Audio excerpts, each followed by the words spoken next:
मुलगा पण आम्हाला उमेदवारी चांगली वाटते. नाही तुमच्या मनासारखा उमेदवार मिळेल, फक्त तेवढ्या एका व्यक्तीला नीट बोलली म्हणजे तुमच्या मुलाचं नाव घेतलं की त्याला नीट बोलायचं.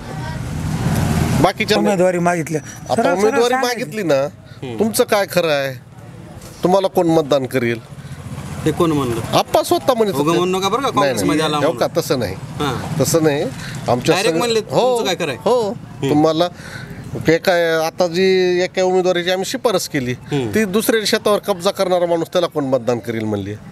आता असं जर बोलत असले तर काय बोलायचं काय कार्यकर्त्यांनी? इतर इथल्या लोकांना भर सभेमध्ये जाहीर सभेमध्ये म्हणले, ज्याला गुत्त पाहिजे त्यानं माझ्याकडे या, ज्याला पैसे पाहिजे त्यानं माझ्याकडे या, ज्याला काम पाहिजे त्यानं माझ्याकडे या. म्हणजे हे तुम्ही असं उघड उघड आमिष दाखवाला. पैशाच्या जोरावर बोलता का तुम्ही? कुलदैवत विठ्ठलाचं मंदिर व्हावं, त्याला कुणी पक्षाचं नाव देऊन आडवं येऊ नये याच्यासाठी हे मंदिरामुळं या ठिकाणी बिनविरोध निवडणूक झाली. त्या ठिकाणी 5-6 उमेदवार उभा करून या आमदारानं निवडणूक लढवायला लावली. त्याच्या बगल बच्चाला इथं उभा केलं. त्यांनी काय म्हणले, त्यांनी इथं स्टेजवर उभा टाकून म्हणले की गोरगरीब कार्यकर्त्याला आम्ही उमेदवारी देऊ. आता ऋषिकेश दादा गोरगरीब कार्यकर्ता तर आम्ही कोण आहोत हेच कळना. भाजपचे काँग्रेसचं कोण आहे इथं? काँग्रेस मुळातलं कोणीच नाही. मुळातलं कोणीच नाही. आता काँग्रेस का मग आपण मनमानी केली का? आता कसं आहे ते, आता इथं एवढं मोठं आपल्याला बोलले नाहीत तुम्ही? नाही, ते आम्हाला बोलच नाही केलं बरोबर. ऐकून घेतलं तर बोलायचं का?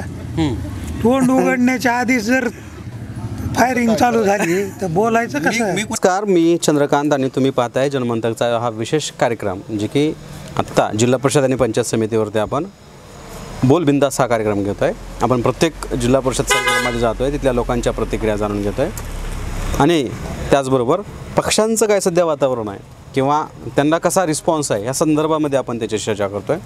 आत्ता माझ्यासोबत आहेत ते काँग्रेसचे, जे की आता त्यांना बूस्ट मिळाला आहे, कारण महाराष्ट्रामध्ये बघितलं तर लातूर महानगरपालिका बहुमताने विजयी झाली. त्यानंतर मग थोडं काँग्रेसमध्ये इन्कमिंग वाढली आणि कुठंतरी आशा अशी वाटायला लागली की बाबा ज्या जिल्हा परिषद आहेत नगरपंचायत तर गेल्या होत्या, पण जिल्हा परिषदा मात्र काँग्रेस त्याच्या ठिकाणी विजयी होईल असे एक चित्र सध्या आपल्याला ग्रामीण भागामध्ये दिसतं आहे. आत्ता सध्या जिल्हा परिषद सुरू आहे. तुम्ही पानगाव सर्कलमधून हे सगळे तुमची मंडळी लढत आहेत. सध्याची परिस्थिती काय? सध्याची परिस्थिती काँग्रेससाठी अतिशय चांगली आहे, कारण भाजपनं काय केलं आहे हे आपण बघितलं, सगळ्या वर्तमानपत्रातून वाचलेलं आहे की मुख्यमंत्र्याचे आदेश असताना सुद्धा मुख्यमंत्र्याच्या आदेशाला केराची टोपली दाखवून स्वतःच्या पुत्रप्रेमापोटी आपल्या मुलाला उमेदवारी इथल्या लोकलच्या आमदारानं जाहीर केली. मुळात आमदाराला उमेदवारी जाहीर करायचा अधिकार आहे का नाही हा बी मोठा प्रश्न आहे. पानगावच्या भर सभेमध्ये काय म्हणतात की कुणाला पैसे पाहिजे असले तर माझ्याकडे या, कुणाला गुत्त पाहिजे असलं तर माझ्याकडे या. हे आमिष हा आमदारांनी स्वतः म्हणलेले आहेत, रेकॉर्डिंग आहे. म्हणजे इतर इथल्या लोकांना भर सभेमध्ये जाहीर सभेमध्ये म्हणले, ज्याला गुत्त पाहिजे त्यानं माझ्याकडे या, ज्याला पैसे पाहिजे त्यानं माझ्याकडे या, ज्याला काम पाहिजे त्यानं माझ्याकडे या. म्हणजे हे तुम्ही असं उघड उघड आमिष दाखवाला. पैशाच्या जोरावर बोलता का तुम्ही? पैशावर विकणारी ही पानगावची जनता नाही, हे त्यांनी लक्षात ठेवावं.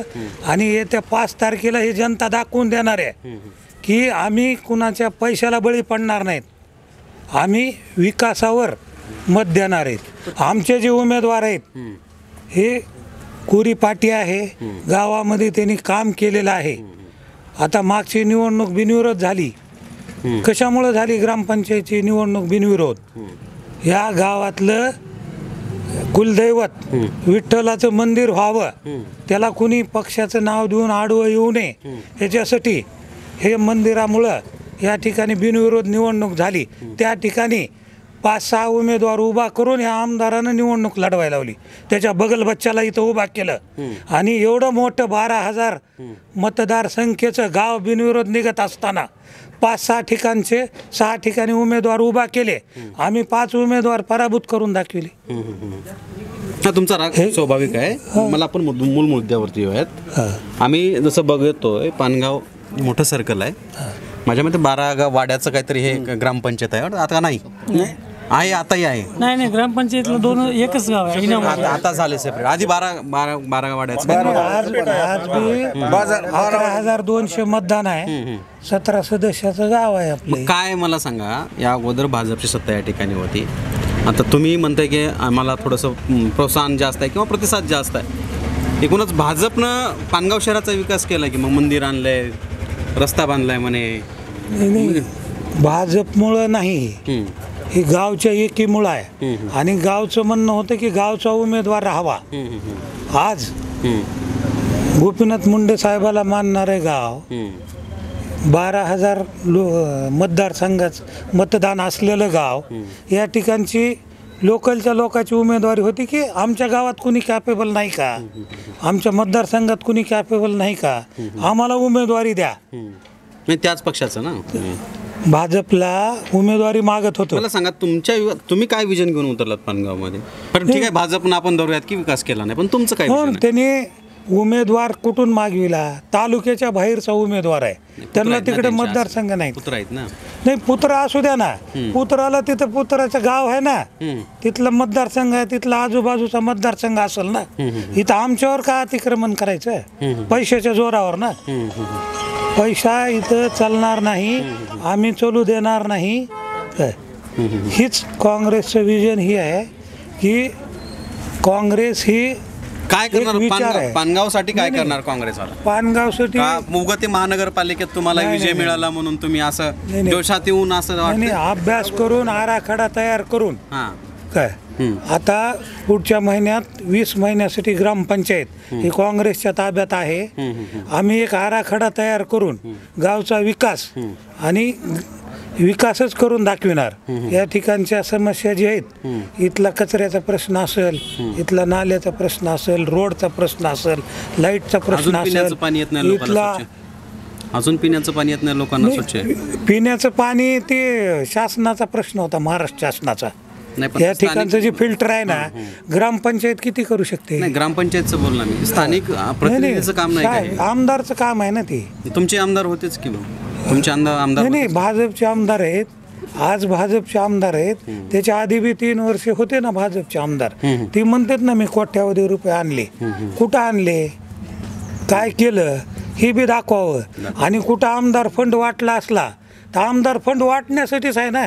घरचं काही ज्वारी गहू काही भाजीपाला आणण्यासाठी आमदार फंड आहे का? आमदार फंड हे विकासासाठीच आहे. आमदार फंड तुम्हाला ठेवताच येत नाही ना, आमदार फंड वाटून द्यावाच लागेल. तुम्ही सीट लागतील तुमच्या इथं?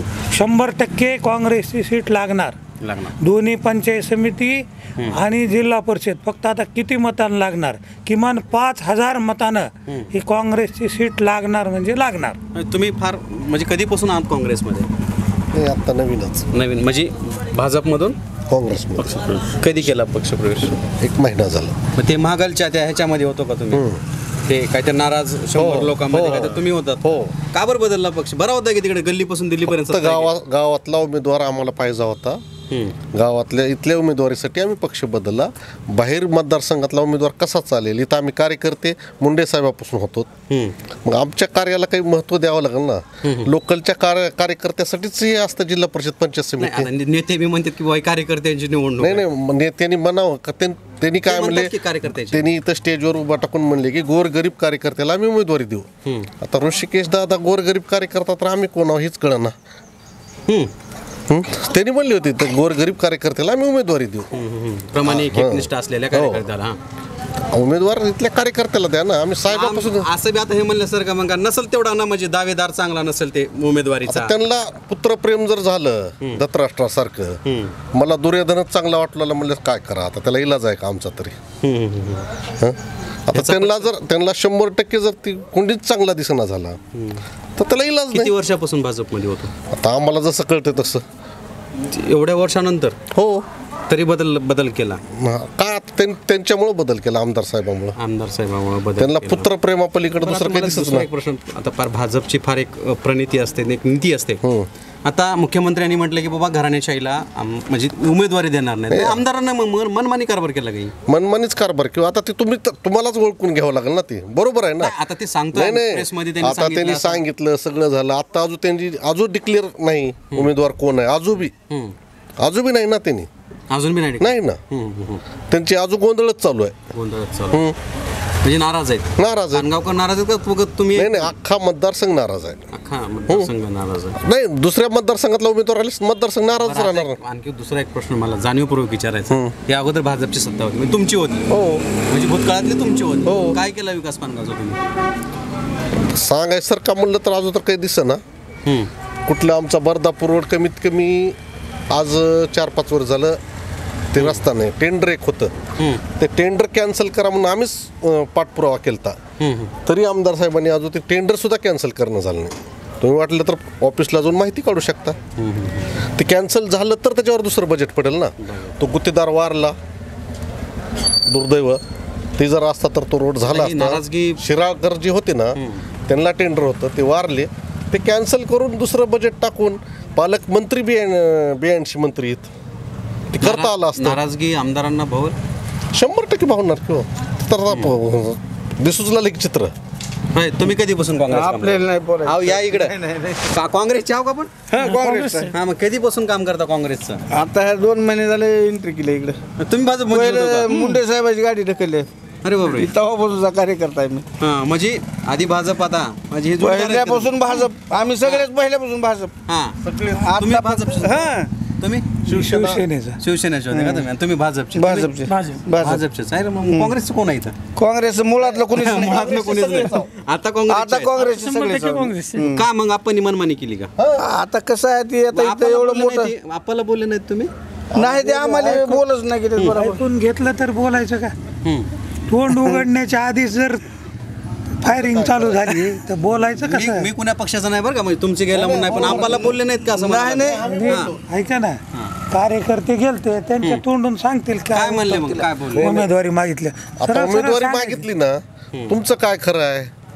तुम्हाला कोण मतदान करेल? हे कोण म्हणलं? आप्पा स्वतः म्हणत उगा होते. म्हणू नका बरं का, नाही, काँग्रेसमध्ये आला नाही, हो म्हणून. का, तसं नाही, हा. तसं नाही. आमच्या Direct संघ- म्हणले, हो तुमचं काय खरं आहे? हो, तुम्हाला काय आता जी एका उमेदवारीची आम्ही शिफारस केली, ती दुसऱ्या शेतावर कब्जा करणारा माणूस त्याला कोण मतदान करेल म्हणली. आता असं जर बोलत असले तर काय बोलायचं काय कार्यकर्त्यांनी? तुमचं तुम्ही सर्वे करायचा, मागणी करा म्हणायचं. पक्षाचं काम काय आहे? नंतर ते निर्णय नाही, लागेल ना. पक्षाचा निर्णय काय पाहिजे, किंवा तुम्ही मागणी अर्ज दाखल करा, आम्ही सर्व मिळून विचार करू. जो योग्य उमेदवार आहे त्याला आम्ही उमेदवारी देऊ.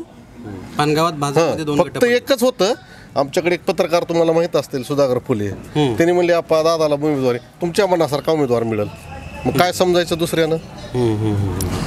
पुत्रप्रेमापलीकडे दुसरं काय नाही. हे पत्रकार बी इन्व्हॉल्व आहेत त्याच्यामध्ये? नाही नाही, सहज उगा- म्हणले आपली चर्चा, हा, चर्चा उगा ऐकली. त्यांनी म्हणले असतील तुमचा मुलगा पण आम्हाला उमेदवारी चांगली वाटते, नाही तुमच्या मनासारखा उमेदवार मिळेल. फक्त तेवढ्या एका व्यक्तीला नीट बोलले, म्हणजे तुमच्या मुलाचं नाव घेतलं की त्याला नीट बोलायचं.